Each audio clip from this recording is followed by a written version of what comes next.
Students for holistic development of humanity program के तहत मैं हरीश कुमार पांडे इस यूट्यूब प्लेटफॉर्म पर आप सभी का हार्दिक स्वागत करता हूं। शिक्षण अधिगम प्रक्रिया को निर्बाध गति से बढ़ाए रखने के लिए यूट्यूब प्लेटफॉर्म पर इस लिंक के माध्यम से यह आपको टीचिंग लर्निंग मटेरियल एड प्राप्त होगा, जो बीएड प्रथम वर्ष के विद्यार्थियों के लिए learning and teaching paper course 3 के लिए यूनिट 1 में यह सहायक सिद्ध होगी। पिछली कक्षाओं में हम लोग अधिगम क्या है के बारे में हम लोग समझ चुके हैं। सभी मनोवैज्ञानिकों और दार्शनिकों की परिभाषाओं को अवलोकन करने के बाद हम लोग इस निष्कर्ष पर पहुंचे थे कि अधिगम ज्ञान, आदतों एवं कौशलों के व्यवहार में परिमार्जन की एक अवस्था है। अर्थात हम जो कुछ भी सीखते हैं, जो कुछ भी क्रिया करते हैं और उससे हमारे व्यवहार में जो कुछ भी सकारात्मक परिवर्तन होता है वो अधिगम की श्रेणी में आता है। हम लोग यहाँ पे आज ये बात जानने का प्रयास करेंगे कि अधिगम को कौन कौन से ऐसे फैक्टर्स हैं, ऐसे कौन कौन से कारक हैं जो अधिगम को प्रभावित करते हैं।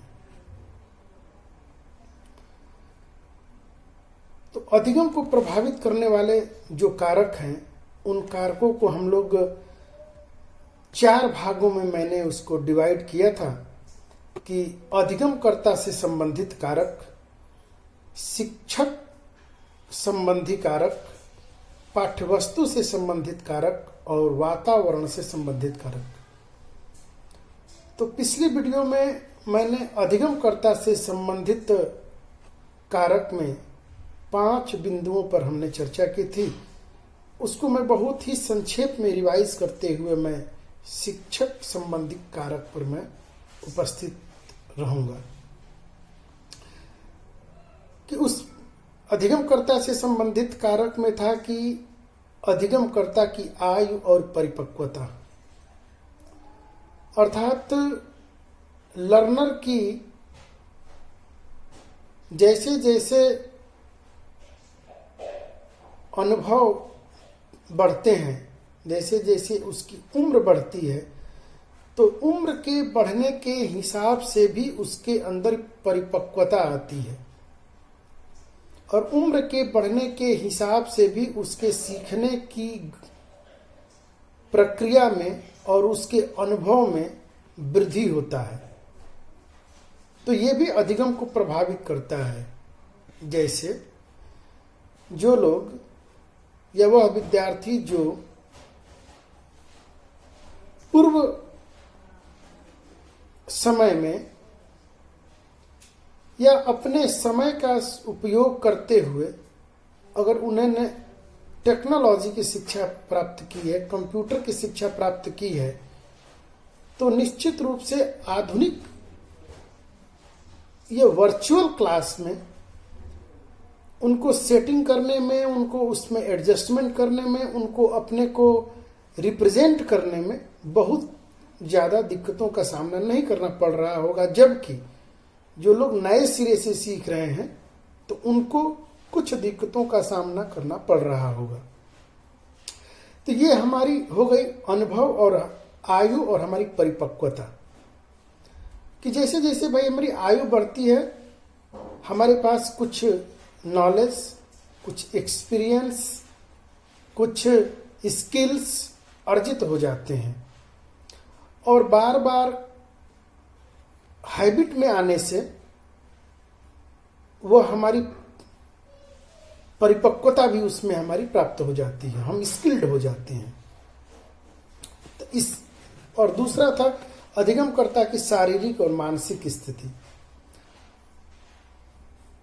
अधिगमकर्ता लर्नर फिजिकली और मेंटली जितना ज्यादा स्वस्थ होगा, जितना ज्यादा हेल्दी होगा, उसकी अधिगम की प्रक्रिया उतनी ज्यादा प्रभावी होगी अथवा वो विषय वस्तु को उतनी सरलता और सहजता और सूक्ष्मता के साथ ग्रहण कर लेगा। क्योंकि अगर शरीर के किसी भी भाग में किसी भी प्रकार की दिक्कत है, परेशानी है, तो निश्चित रूप से उसकी सीखने की प्रक्रिया, अधिगम की प्रक्रिया प्रभावित होगी। और अरस्तु भी कह रहे हैं कि स्वस्थ शरीर में ही स्वस्थ मस्तिष्क का वास है। मैंने पिछली वीडियो में कई एग्जाम्पल्स दिए थे। यदि किसी बालक में किसी प्रकार का वो डिसेबल्ड है, किसी प्रकार का अगर कुछ मेंटल डिसेबल्ड है, ऑटिज्म है, बीपीडी है, अन्य डिसलेक्सिया है, डिस्ग्राफिया है, अन्य और किसी प्रकार की आंख से प्रॉब्लम है, कान से प्रॉब्लम है, दांत तो सही नहीं है, होंठ कटा हुआ है, उसकी आईक्यू कमजोर है या बहुत ज्यादा आईक्यू है, तो भी वो उस फील्ड में समस्या क्रिएट करती है। तीसरा था कि अधिगमकर्ता की अभिप्रेरणा का स्तर, सीखने की इच्छा और आकांक्षा स्तर। अधिगमकर्ता सेल्फ मोटिवेटेड जितना होगा, उसकी सीखने की जितनी ज्यादा उत्कंठा होगी और उसकी आकांक्षा स्तर जितनी ज्यादा उसकी चाहत होगी, वो उतना जल्दी विषय वस्तु को सीख जाता है। मैंने उदाहरण दिया था कि अभी अर्जुन और कर्ण ने ठान लिया था कि हमें सर्वश्रेष्ठ धनुर्धर बनना है। प्रतियोगी परीक्षाओं में जो बच्चे सेल्फ मोटिवेटेड होते हैं या बाह्य प्रेरणा उनको इतनी प्रभावित करती है कि निश्चित रूप से वो अपने लक्ष्य को बहुत शीघ्रता से प्राप्त कर जाते हैं, क्योंकि उनके अंदर एक लगन, एक चाहत, कुछ बनने की इच्छा उनको कर गुजरने की हिम्मत और साहस उनको देती है। अधिगमकर्ता की बुद्धि, अधिगमकर्ता की रुचि, अधिगमकर्ता का अवधान, अधिगमकर्ता की अभिक्षमता और अधिगमकर्ता की अभिवृत्ति, ये 5 बातें भी हमारी सीखने में, हमारी अधिगम में, हमारी अधिगम को प्रभावित करती हैं। अब यदि उदाहरण के लिए यदि किसी बालक की आईक्यू बहुत कमजोर है, वो कितना भी वो तत्पर बहुत है, लेकिन उसकी आईक्यू कमजोर है, तो निश्चित रूप से उसकी सीखने की प्रक्रिया मंद गति से होगी, मंथर गति से होगी। तो सीखने के लिए बुद्धि का ठीक ठीक होना ये बहुत आवश्यक है। सीखने के लिए रुचि का होना, इंटरेस्ट का होना बहुत ही आवश्यक है। सीखने के लिए अटेंशन का होना भी बहुत आवश्यक है। और सीखने के लिए हमारी अभिवृत्ति हो और उसके प्रति हमारा दृष्टिकोण अच्छा हो, तो हम विषय वस्तु को और अच्छे तरीके से सीख सकते हैं। अधिगमकर्ता का वंशानुक्रम, जिनके माँ बाप, इसको काफी इसमें मनोवैज्ञानिकों का मतभेद है, फिर भी हम लोग वो अगले अध्याय में आएगा कि उसमें मतभेद को किस प्रकार से अलग अलग तरीके से परिभाषित किया गया है। लेकिन बहुधा यह देखा जाता है कि जिनके माता पिता, जिनके पेरेंट्स, जिनके घरों के लोग, भाई बहन, अगर वो पढ़े लिखे होते हैं तो उनके घरों के बच्चे निश्चित रूप से कुछ योग्य ही होते हैं, पढ़ने लिखने वाले ही होते हैं। लेकिन जिनके घरों में जिनके माँ बाप पढ़े लिखे नहीं होते हैं, बहुधा यह देखा जाता है कि उनके बच्चे भी कम पढ़े लिखे पाए जाते हैं या अनपढ़ हो जाते हैं, क्योंकि उनको उस प्रकार का वातावरण नहीं मिल पाता है। सीखने पर वातावरण का, वंशानुक्रम का तो प्रभाव पड़ता ही है, वातावरण का भी बहुत बड़ा प्रभाव पड़ता है। मूर्ख माता पिता के बच्चे बहुधा मूर्ख ही पाए जाते हैं। मैंने काली बार पिछली वीडियो में मैंने, और आप लोग अपनी बुक में देखेंगे तो काली का उदाहरण आता है, जो सेना में था, उसने 2 लड़कियों से शादी किया, एक बहुत चरित्र युक्त थी और एक बहुत चरित्रहीन थी, लेकिन दोनों से उत्पन्न होने वाली संततियों में इस बात पे देखा गया कि चरित्र युक्त माता से काफी अच्छी संतान आई और चरित्रहीन माता से बहुत ही निकृष्ट कोट की संतानें उत्पन्न हुई। तो कहीं ना कहीं हेरिडिटी का प्रभाव विद्यार्थी के और अधिगमकर्ता के जीवन पर पड़ता है।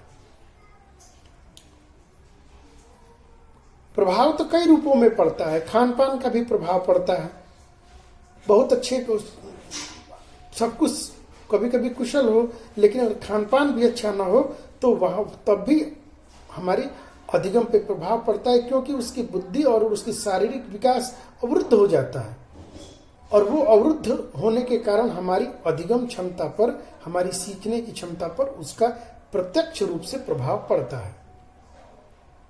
इतनी हम लोग चर्चा कर लिए थे, मैंने रिवीजन कर दिया जिससे कि आप लोगों को विषय वस्तु को थोड़ी समझने में सहायता उत्पन्न हो सके।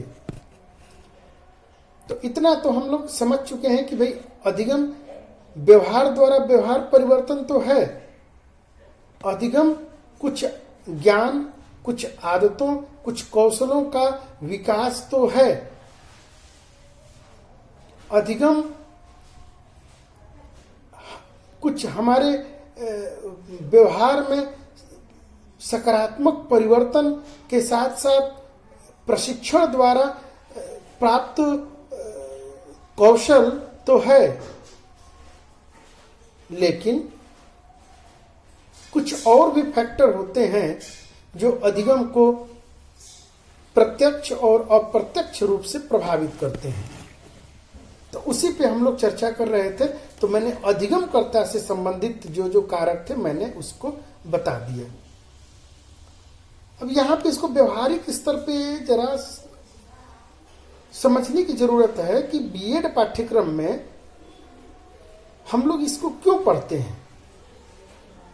क्योंकि आप लोग जो ट्रेनर है, जो ट्रेनीज है, वो भविष्य का शिक्षक है, और भविष्य के शिक्षक को बाल मनोविज्ञान का या बालक की विभिन्न अवस्थाओं का या बालक के अंदर संवेग का या बालक की बुद्धि, बालक की थकान का स्तर, बालक की आकांक्षा का स्तर, बालक की रुचि, अभिवृत्ति, यह तय करती है कि बालक के सीखने की प्रतिशतता में कितना वृद्धि होगा। क्योंकि एक शिक्षक अपनी शिक्षा कितनी भी अच्छे तरीके से क्यों न संपादित करे, यदि बालक की सीखने की रुचि ही नहीं है, यदि बालक की सीखने के लिए आकांक्षा स्तर ही नहीं है, बालक की बुद्धि ही उसको सहायता नहीं दे पा रही है, सहायक सिद्ध नहीं हो रही है, उसका सीखने में, उसका पढ़ने में ध्यान ही नहीं लग रहा है, और उसकी टीचिंग के प्रति उसकी नकारात्मक छवि है, तो फिर उसके व्यवहार में परिवर्तन नहीं हो पाएगा। और यहाँ व्यवहार क्या है? यहाँ व्यवहार है कि हम एक कुशल शिक्षक बन सकें, कौशलों से युक्त शिक्षक बन सके, हमें बाल मनोविज्ञान का ठीक ठीक से ज्ञान हो जाए और हमें वातावरण और हेरिडिटी वंशानुक्रम का हमें ज्ञान प्राप्त हो जाए, जिससे कि हम बालक की रुचियों, बालक की क्षमताओं, बालक की आवश्यकताओं और बालक की मन स्थिति को ध्यान में रखते हुए हम विषय वस्तु को संपादित कर सके, जिससे वह अपनी इंटरेस्ट के, अपनी क्षमता और अपनी योग्यता से विषय को ग्राह्य कर सके। और इसी के आधार पर शिक्षक अपनी शिक्षण स्ट्रैटेजी का निर्माण करता है। उसी के अनुसार वो टीचिंग मेथड्स और मेथड्स में अपनी टेक्निक्स को वो तय करता है, किस मेथड से हमें पढ़ाना है। अगर पढ़ाते समय वो मेथड हमारी प्रभावी नहीं हो रही है तो हम किस टेक्निक का प्रयोग करें, हम किन युक्तियों का प्रयोग करें कि हम अपनी विषय वस्तु को विद्यार्थियों तक सकारात्मक रूप से पहुंचा दें और जो हम बताना चाहते हैं, जो हम सिखाना चाहते हैं, विद्यार्थी वही सीखे, इसका ज्ञान प्राप्त हो जाता है। तो अब अगला जो पॉइंट है वो है शिक्षक संबंधी कारक। इसमें आपका पहला है कि शिक्षक का व्यक्तित्व। सीखने के लिए अधिगम कर्ता अगर इन सभी गुणों से युक्त है, फिर भी उसके अधिगम में सकारात्मक परिवर्तन नहीं हो रहा है, तो कहीं ना कहीं शिक्षक का व्यक्तित्व उतना प्रभावी नहीं है। एक आप लोगों को इसी पेपर में एक यूनिट ही आती है व्यक्तित्व वाला। आपको दूसरे टीचर जब पढ़ाएंगे तो फिर वहां पे आप लोग सीखेंगे कि व्यक्तित्व क्या है और व्यक्तित्व में किस प्रकार से निखार लाया जाए। ऐसे व्यक्तित्व काफी व्यापक संप्रत्यय है, फिर भी जो शिक्षक के जो गुण होते हैं वह उसके व्यक्तित्व की विशेषताएं होती हैं। जैसे शिक्षक का जो पहला गुण होना चाहिए वह होना चाहिए कि वह अपने विषय वस्तु का ज्ञाता हो, अर्थात जो वह विषय वस्तु पढ़ा रहा है उसका उस विषय का थारोली ज्ञान हो और कॉन्सेप्ट क्लियर हो। दूसरा है उसको बाल मनोविज्ञान का ज्ञान हो। तीसरा है वह स्नेहित स्वभाव का हो, वो बच्चों से प्रेम करने वाला हो, वो बच्चों की समस्याओं को समझने वाला हो। सादा जीवन हो, उच्च विचार हो, simple living and high thinking हो। उसके अंदर इन सभी ये गुण तो हो, लेकिन वह देश से भी प्रेम करने वाला हो और बालक के गुणों को, बालक की आंतरिक गुणों को, बालक की आंतरिक क्षमताओं को पहचानने की भी योग्यता रखता है और पहचान कर उसको निखारने के लिए, उसको आयाम देने के लिए किस प्रक्रिया द्वारा उसको और विस्तार दिया जा सकता है, इसका विज्ञान उसे होना चाहिए। तो शिक्षक का व्यक्तित्व जितना आकर्षक होगा, जितना सिंप्लिसिटी होगी, विषय वस्तु को आसान, विषय वस्तु को सरल और विषय वस्तु को प्रभावपूर्ण बनाकर प्रस्तुत करने की कला जितनी ज्यादा होगी, कठिन विषयों को उदाहरण की सहायता से, कठिन विषयों को बालक के पूर्व ज्ञान से जोड़कर, बालक के व्यवहारिक जीवन से जोड़कर उन घटनाओं का संबंध स्थापित, रिलेशन स्थापित करते हुए अगर उस विषय वस्तु को रिप्रेजेंट किया जाएगा तो निश्चित रूप से वह विषय ग्राह्य होगी और बालक के व्यवहार में सकारात्मक परिवर्तन आएगा। शिक्षक का स्वभाव हंसमुख भी होना चाहिए। बहुधा हम लोग एक शब्द का प्रयोग करते हैं किसी शिक्षक के लिए कि शिक्षक बहुत खड़ूस टाइप के हैं, अर्थात वो नई पीढ़ियों से घुल मिल जाने की उनके अंदर योग्यता और क्षमता नहीं है। वो अपनी पुरानी ट्रेडिशन को जबरदस्ती थोपना चाहते हैं, वो आधुनिकीकरण की प्रक्रिया से डरते हैं। तो ये भी उनके व्यक्तित्व के नकारात्मक पहलू हो सकते हैं। तो शिक्षक का व्यक्तित्व जितना आकर्षक, जितना प्रभावपूर्ण होगा, विद्यार्थी की अधिगम उतनी ज्यादा प्रभावी हो सकती है।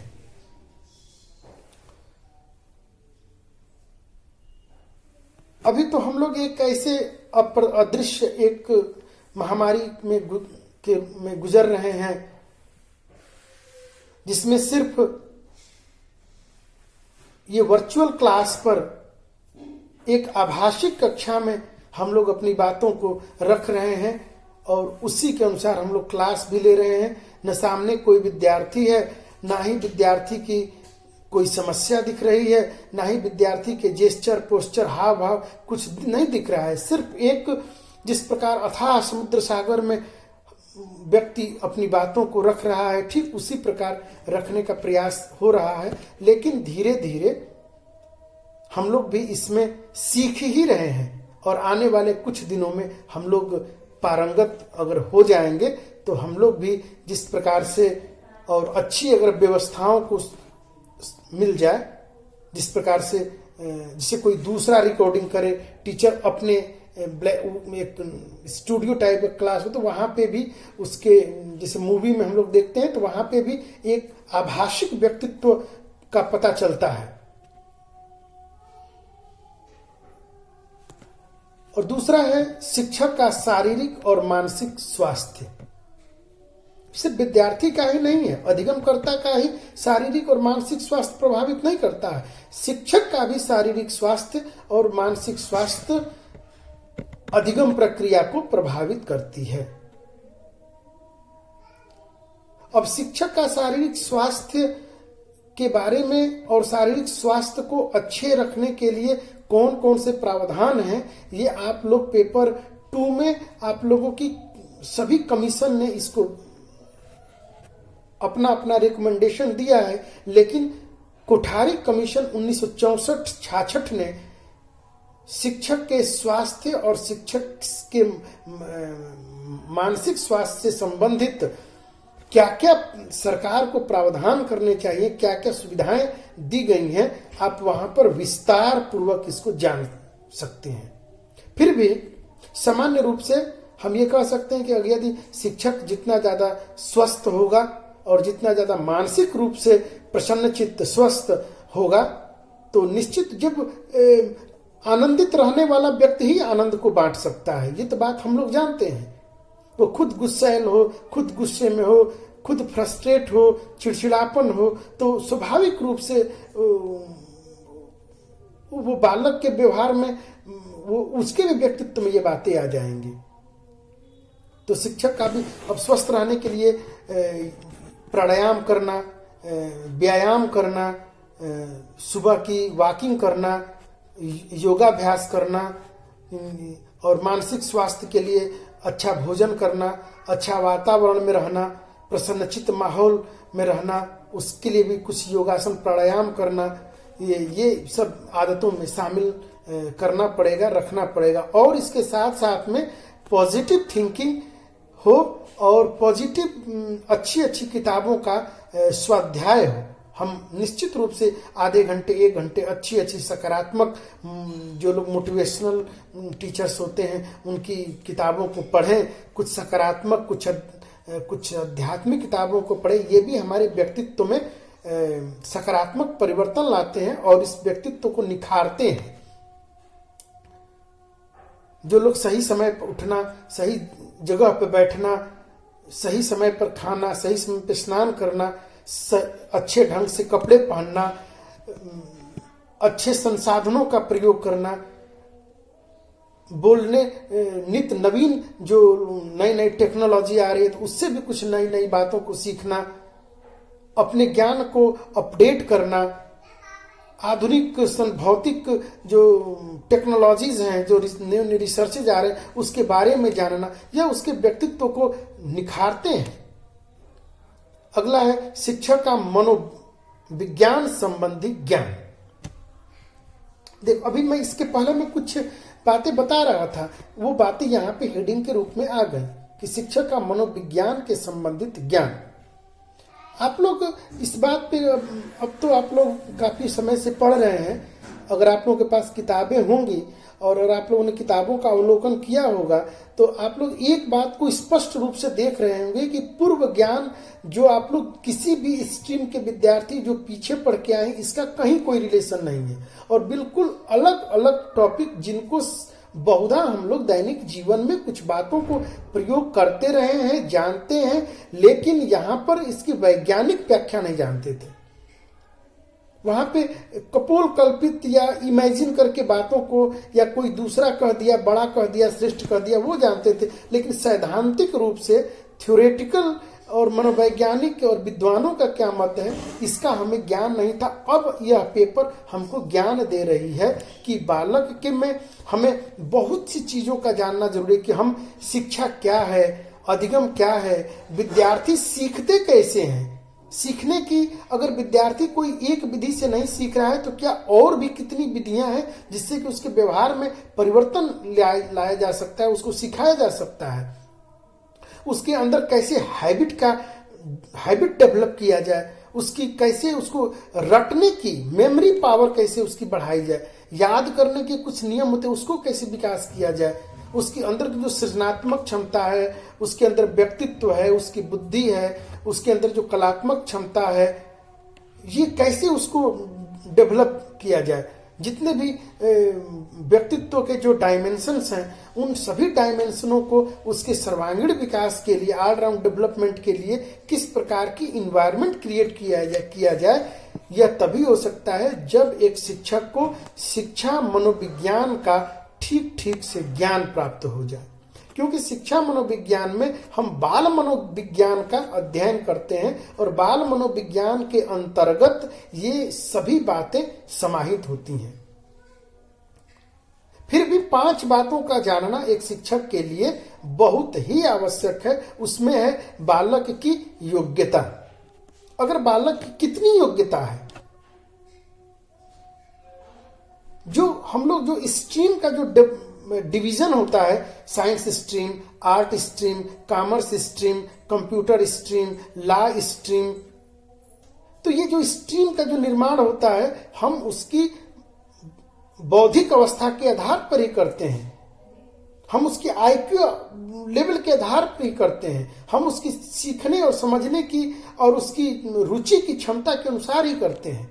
तो विद्यार्थी की उसकी योग्यता कैसी है, विद्यार्थी की सीखने की क्षमता के, कुछ विद्यार्थी बहुत गॉड गिफ्टेड होते हैं, वो नेचुरली सीख के आते हैं, और कुछ विद्यार्थी को थोड़ा बहुत बताया जाता है और बहुत ज्यादा सीख जाते हैं। कुछ विद्यार्थियों को जितना बताया जाता है उतना सीख जाते हैं, और कुछ विद्यार्थियों पर बार बार बताने के बाद भी उनके व्यवहार में परिवर्तन ही नहीं होता है, मतलब उनके अंदर सीखने की क्षमता बहुत कम पाई जाती है। बालक की योग्यता हो गई, बालक की क्षमता हो गई, बालक की आवश्यकता, सबसे बड़ी बात है बालक की आवश्यकता। बालक क्या बनना चाहता है, उसकी पारिवारिक परिस्थिति क्या है, उसकी सामाजिक परिस्थिति क्या है, और वो अपने जीवन में क्या चाहता क्या है, उसकी क्या आवश्यकता है। तो आवश्यकता भी सीखने के लिए मोटिवेशन का काम करती है। तो एक शिक्षक को इन बाल मनोविज्ञान का ठीक से ज्ञान होना बहुत ही आवश्यक है। और अगला है शिक्षक का शिक्षार्थियों के प्रति व्यवहार। अभी मैं कुछ पहले कह रहा था कि शिक्षक के अंदर जो गुण होते हैं, कि शिक्षक क्या हो, विद्यार्थियों से प्रेम करने वाला। यहाँ प्रेम का मतलब है कि उसको विद्यार्थी की जो समस्याएं हैं, विद्यार्थी भाई कई प्रकार की समस्याएं हो सकती हैं। हम लोग पढ़ाते पढ़ाते तो अनुभव, कई विद्यार्थी, किसी के पास आर्थिक समस्या है, किसी के पास घर में रिसोर्स नहीं है, किसी के पास उसकी कोई शारीरिक तकलीफ है, किसी कोई मानसिक तकलीफ है, किसी प्रकार के उसके अंदर जो इमोशंस होते हैं उसको वो अपने इमोशंस को संतुलित नहीं कर पा रहा है। और विशेष रूप से जो विद्यार्थी किशोर वय होते हैं उनके अपनी विशिष्ट समस्याएं होती है। इसको अगले चैप्टर में संभवतः कोई सर पढ़ाएंगे किशोरावस्था। स्टेनली हॉल कह रहा है कि किशोरावस्था संघर्ष, तूफान और झंझावात की अवस्था है। समझ में नहीं आता है, माँ बाप से विद्रोह इसमें होता है। विद्यार्थी को कौन रोल मॉडल के रूप में पसंद आ जाए और उसी को वो अपना सब कुछ मानने लगता है और बाकी सबसे वो लड़ने झगड़ने और बगावत तक की बात कर देता है। तो इसका भी एक शिक्षक को ज्ञान होना चाहिए कि हम विद्यार्थी को किस रूप में हमें उसको मोल्ड करना है, हमें किस रूप में उसको दिशा देनी है। तो शिक्षक का शिक्षार्थियों के प्रति व्यवहार, और यदि एक शिक्षक एक विद्यार्थी को, कैसा भी विद्यार्थी हो, कमजोर से कमजोर विद्यार्थी को भी आप सकारात्मक ऊर्जा देते रहे, सकारात्मक अभिप्रेरणा देते रहे, नहीं अरे तुमसे तो अच्छा कोई विद्यार्थी नहीं, तुम ही कर सकते हो, बिल्कुल उसको एकदम पॉजिटिव उसको रीइंफोर्समेंट देते रहिए। एक दिन ऐसा आएगा कि वह विद्यार्थी निश्चित रूप से वो अपने क्षेत्र में सफल हो जाएगा। और कुछ शिक्षक ऐसे होते हैं जो विद्यार्थियों को कोसते रहते हैं और कुछ ऐसे शब्दों का प्रयोग करते हैं जो कि शिक्षा मनोविज्ञान में और ट्रेनिंग में और हाई कोर्ट्स के द्वारा ये बार बार इस पे बैन लगाया गया है कि आप मार नहीं सकते, बच्चों को डांट नहीं सकते और अब शब्दों का प्रयोग नहीं कर सकते। समानता नहीं बोलते हैं कि आप तुम मूर्ख ही हो, तुम मूर्ख ही रहोगे, तुम्हें कुछ नहीं आता, बैठ जाओ।